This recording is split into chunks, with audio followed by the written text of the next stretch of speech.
You ask Tiger to solve. This deals with linear equations with one unknown. The final result is a equals -3. Let's solve it step by step. Group all a terms on the left side of the equation. Subtract 5a from both sides. Group like terms.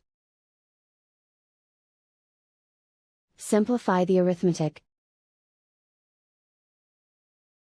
Group like terms. Simplify the arithmetic. Group all constants on the right side of the equation. Add 10 to both sides. Simplify the arithmetic.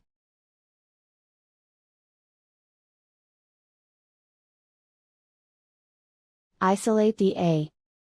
Divide both sides by -6.